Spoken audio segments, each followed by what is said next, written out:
Thanksgiving and Halloween are so close together that you might as well just merge the two.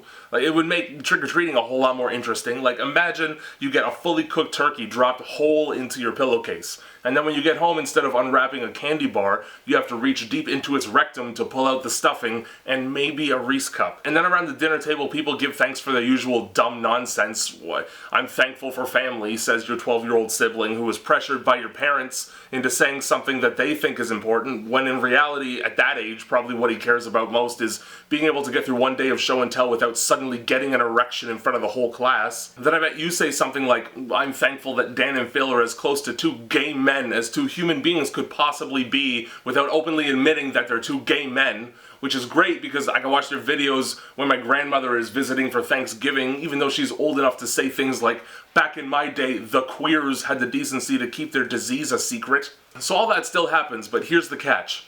Everybody's wearing a costume.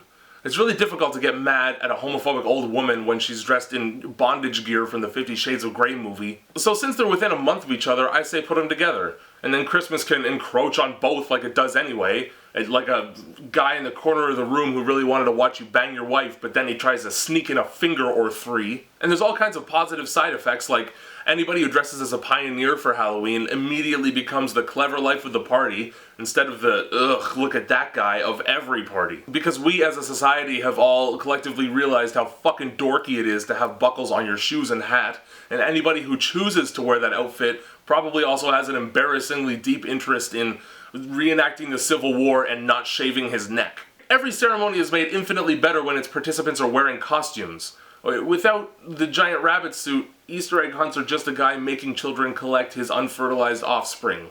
And that's dangerously close to a sex crime. You're one naughty giggle away from being the subject of a Law & Order SVU episode. Without the giant hat and gold frills, the Pope just looks like some old man who wandered out of the open door of the retirement home his daughter left him in, mumbling about how God speaks to him. Without a convincing getup, everything falls apart. Seances in the forest would be much less convincing if the people involved took off their gypsy hoop earrings and you realize that you're just in a circle of high school students who still believe that a Wiccan is a real thing. Remove the ominous hoods and a black mass is just a group of fat fan fiction writers watching a goat die. Likewise, hoods are the only thing that keep a KKK meeting from being just a collection of fat, drunk, middle-aged dads who are all thick with the salt of seeing their daughter kiss a black guy because he's cutting it on their opportunity for some good, clean summertime incest. My point is Halloween and Thanksgiving belong together. It was meant to be, and I'm willing to forget the tragedy that is canned cranberry sauce if you use it to make the stuffing look like the blood and guts that are spilling from the exposed abdomen of a dismembered turkey. I'd eat that shit.